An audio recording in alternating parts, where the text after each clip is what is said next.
Hello, I've tried to make an introduction for this video several times already and each time I failed quite miserably, so I think I'm just gonna skip the introduction part altogether and get right into this.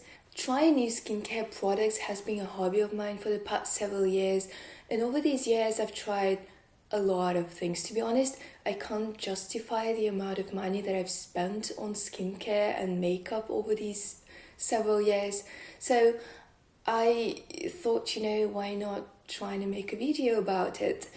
Ever since the beginning of this year, I've been collecting my skincare empties, and we've been on a lockdown here in France for 2 weeks now, and I've got nothing to do, to be honest. So I thought, why not make a video about it and share some of my thoughts.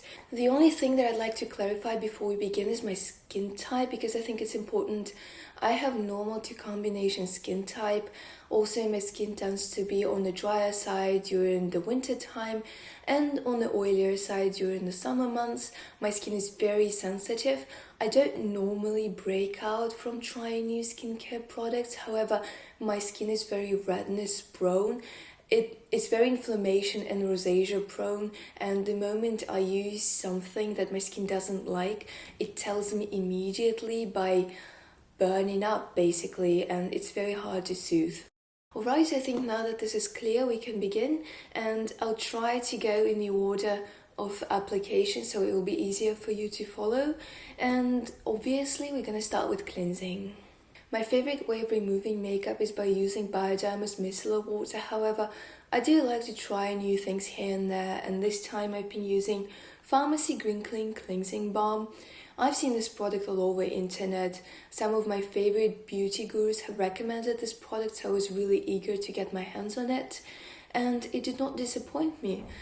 It's a really nice cleansing balm which melts away makeup really effectively. Now, bear in mind that I don't really wear waterproof makeup, so I can't really tell you whether it's good at whether it does a good job at removing waterproof mascara. However, it breaks down eyeshadow, normal mascara, foundation very easily. You don't really need to rub or tug on your skin.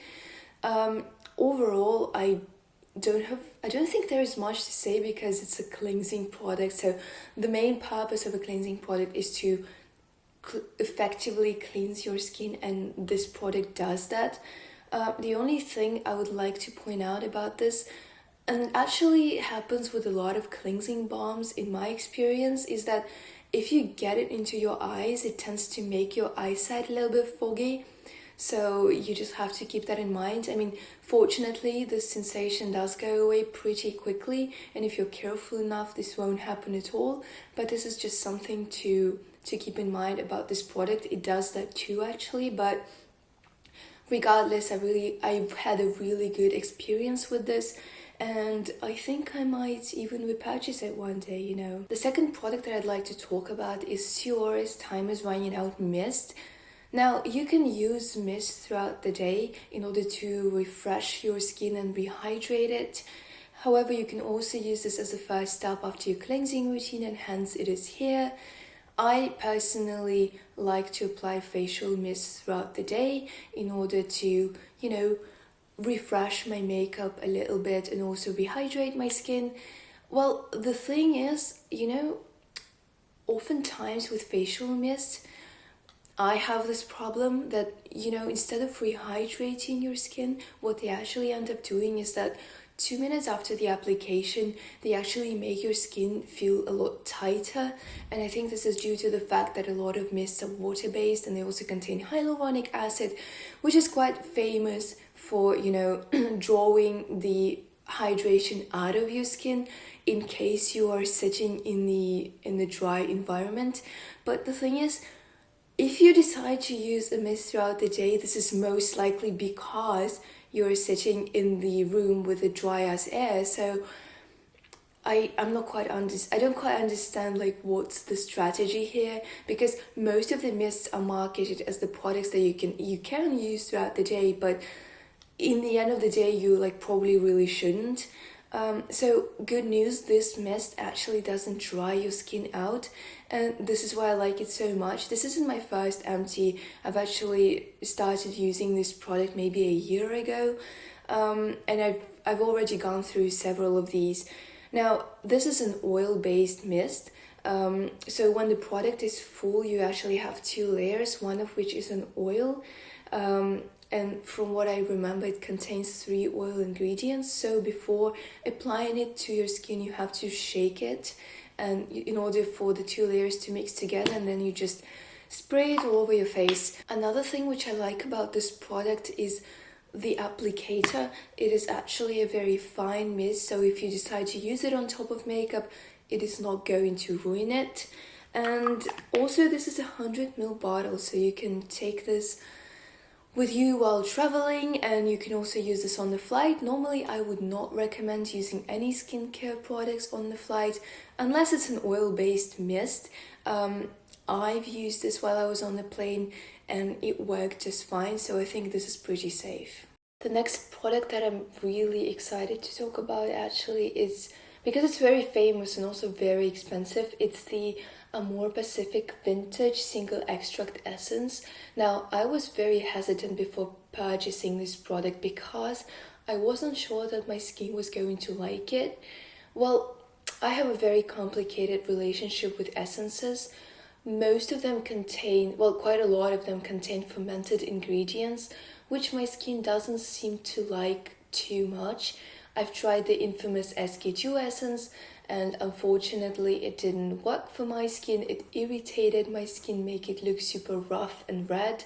I've also tried the IOP Bio essence. I'm not sure whether that one actually contains fermented ingredients, but I'm pretty sure I found it as one of the SK2 dupes, so it probably does. Haven't tried the Misha one, but I've tried the Sum 37 one, and that one was actually better than the previous 2. At least I remember being able to finish the bottle. However, upon finishing the bottle, I was still not sure whether my skin really enjoyed it or was merely able to tolerate it.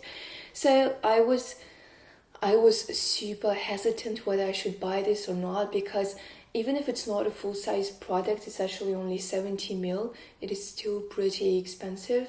However, I really wanted to try this because it's from AMOREPACIFIC and it is actually one of my favorite skincare brands, and all the products that I've tried from them so far have worked for my skin, and thankfully this did as well. So what this is, it's actually an essence which contains a very high concentration of fermented green tea extract. It smells like green tea and it really feels like applying green tea on your skin, but I would say in a more luxurious way. So what this product does is that it provides your skin with the antioxidant protection alongside with evening out your skin tone and, you know, just making your skin in general look a lot healthier and younger. I don't know exactly how to explain this, but it really feels like this product makes your skin look like a better version of itself. So I really enjoyed using this and actually ordered a second bottle. And from what I know, it already arrived to my Parisian address, but I'm not in Paris now, so I'll have to wait before I restart using it. I really can't wait to get my hands on it because it was that good and I feel like it really does something to my skin, so I'm really eager to actually restart using it. One thing to keep in mind about this essence though is that it's not very hydrating, so if you use this, you will most likely have to pair it with a hydrating serum, and I actually have one that I'd like to recommend. This is the CNP Laboratory Propolis Energy Ampule. This is a very nice hydrating serum. It contains some propolis extract alongside with some hyaluronic acid, and you know, it does what it's supposed to. It hydrates your skin. It is also relatively lightweight. I mean, I was actually expecting it to be heavier, but it wasn't that heavy. So I think any skin type can benefit from using this. It is also not necessarily just a wintry product. You can also use this during springtime, autumn time, maybe even summertime. I would also say this is pretty safe for sensitive skin. On the days when my skin was really inflamed, itchy and irritated, I was able to still use this. I wouldn't say it soothed my skin, however, it didn't make matters worse, which is already a great deal, to be honest. So yeah, I really enjoyed using this, and I think it's a very nice hydrating serum. In case you're looking for one, I suggest maybe you could try, you can give this a try and it won't disappoint you. It's really pleasant on the skin as well, so yeah. Next, let's talk about eye patches. For me, eye patches have become an indispensable part of my skincare routine ever since I started working. I had horrible sleeping habits, so I ended up almost never getting enough of sleep, and my under eye area has become really problematic. And I think eye patches is something that can help you improve the look of your under eye area. I wouldn't say this will solve your problems. However, if you use them consistently, you can really see some significant improvements over time. Now, I have to stress out the fact that you do have to use eye patches consistently, and by that I mean every day, or maybe, try to use this every day really. If you use them only once or twice a week, you're probably not going to see the results. So the eye patches that I'd like to, I guess, recommend are the ones from HEIMISH, and I've actually emptied 2 packs of these, and these are not the first packs that I've emptied. I've gone through many of these because they're my favorite eye patches, and one of the reasons why I like them is because they don't slide down your face as much as some other eye patches do. And for me, eye patches is a part of my morning skincare ritual, and whenever I wear them, I tend to, have my breakfast meanwhile, or I just prepare my clothes for the day, so I move around quite a lot, and for me it is important that my eye patches stay in place, and these ones do. Also, I feel like with eye patches, no matter what the claims are, they all end up sort of doing the same thing, and we all sort of do expect the same thing from them. So I would say 2 most important things are, first, hydration, second, smoothing, and I would say these ones performed the best, like in both departments, amongst the eye patches that I've tried, and I've tried actually quite a lot. There was a period of time when I've tried like almost, everything which was available on the market back in the days. There are actually a lot more options nowadays, but still I feel like these ones really stand out to me the most. They're very hydrating to the point where I feel like I don't even need to use an eye cream on top, especially during the summertime. During the summertime, I would say if you use these, you don't need an eye cream.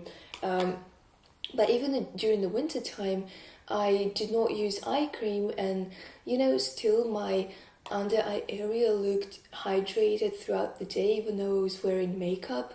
So yeah, I'm gonna continue using this, and I'm gonna repurchase them numerous times. I'm pretty sure of that.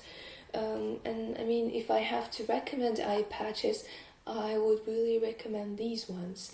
Alright, so in spite of me having my, holy grail eye patches, I really hate that expression, by the way, but I do have my favorite eye patches. However, I do like to try some other things from time to time.